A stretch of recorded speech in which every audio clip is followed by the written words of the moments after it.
Namaskar. I'm Assistant Professor Kritika Dev from LJ School of Law, and today is the session about which we had been discussing in the previous sessions a lot. That is the difference between kidnapping and abduction. So today in this session, we will in detail see the difference between kidnapping and abduction. And as I said, I hope none of you have used kidnapping and abduction as the synonym of each other. Right? So today, let's see the difference between the two in detail. So here is the distinction between the two. So let's see the elements one by one, or let's see the differences one by one. So here, the very first difference is that when it comes to kidnapping, it is always committed against the guardian, right? And it is always committed with respect to a minor or a person of unsound mind. Right, as we have clearly seen that when it comes to kidnapping from lawful guardianship, it is committed against, or it is committed towards a minor or a person of unsound mind, right? As we have seen the age of minority, that when it comes to a male, he has to be under 16 years of age, and when it comes to a female, the age is 18 years, right? The female has to be under the age of 18 years. But when it comes to abduction, it is committed in respect of person of any age. So age is no criteria when it comes to abduction. Any person of any age may get abducted. But as we have seen in kidnapping, it is committed against minors or of person of unsound mind. Right? Clear? So, against minor or person of unsound mind in abduction, the area is broadened and it can be committed against any person of any age. Right? No age has been defined. So, with this, let's move on to the very next difference. So, here, when it comes to kidnapping, the person is removed out of the lawful guardianship, right? So let me give you a very important point here, that when it comes to kidnapping, a person cannot be kidnapped from a lawful guardianship if that person has no guardian. So if you want to apply that very section on somebody, one must have a guardian. If a kid has no guardian, the offense of kidnapping cannot be committed against that person. So one must have the guardian. So in kidnapping, the person kidnapped is removed out of the lawful guardianship, right? That person is removed from the lawful guardianship. That was that person, because that person is a minor or a person of unsound mind, and he or she has a guardian. So he's been removed from the lawful guardianship, and that is one of the ingredients. But when it comes to abduction, this is not necessary. A person may be removed from the lawful guardianship or may not. So that is not a criteria when it comes to the offense of abduction. So with this, let's move on to the very next point. In kidnapping, the minor or the person of unsound mind is simply taken away. You remember that in the session we discussed that no element of force is visible. So when we were seeing the definition of kidnapping, we could not see any element of force there. Could we? No, because it was not mentioned. And I even made a point there also that when it comes to kidnapping, no element of force is there. Right? The child is simply taken away. You remember the example? Roaming, going for vacation, right? Yeah, the same example.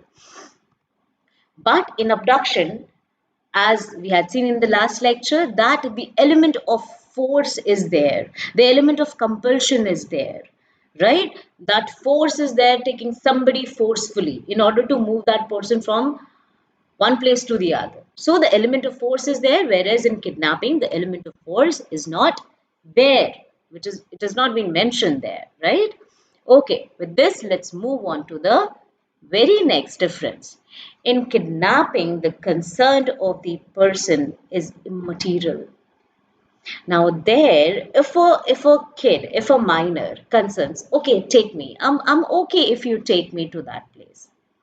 A minor is nobody to consent for himself or herself. Keep that in mind. If a minor says, I'm okay if you take me to the chocolate shop, I'm okay if you take me for a vacation somewhere.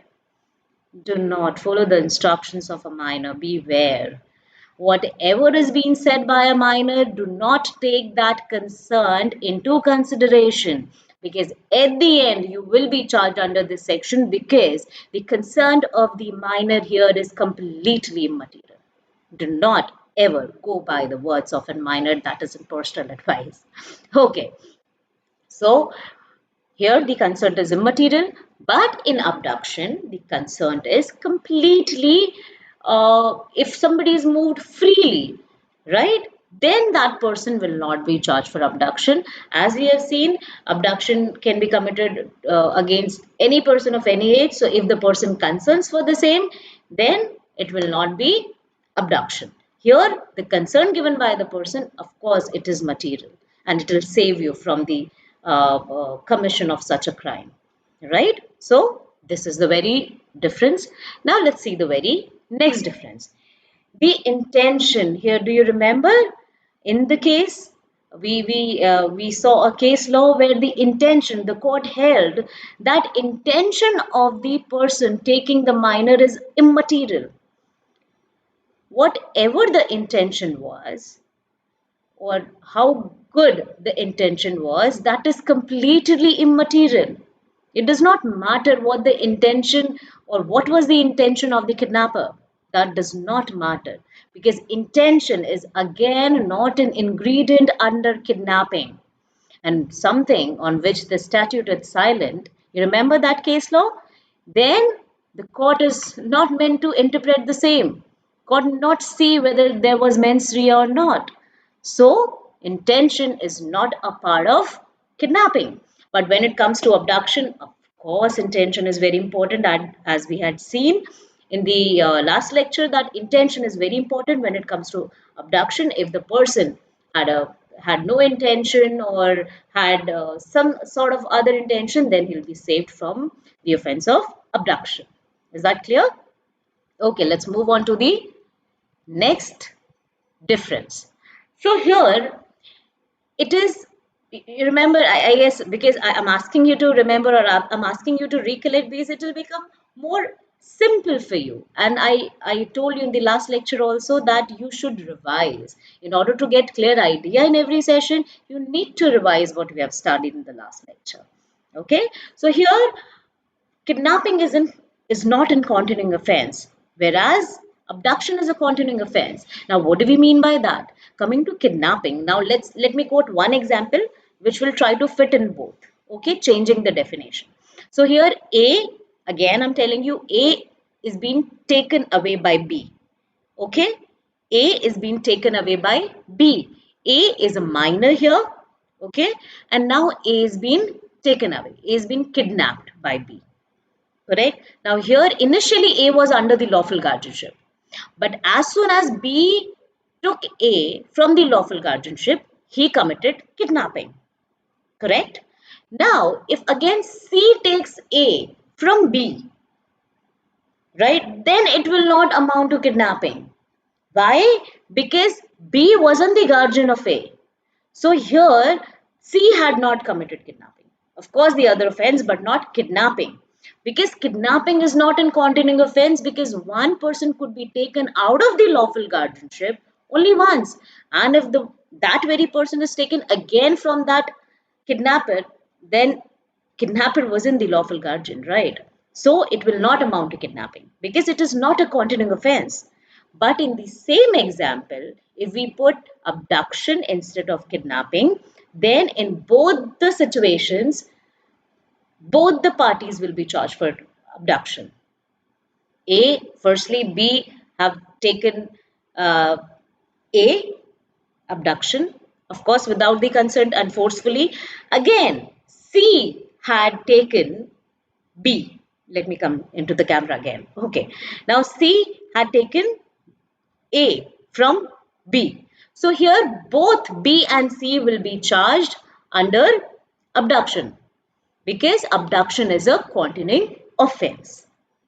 Clear? And kidnapping is not a continuing offense.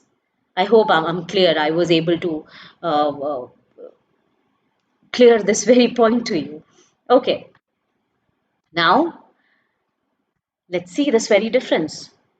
Kidnapping is punishable per se, whereas abduction is not punishable per se. What does that mean?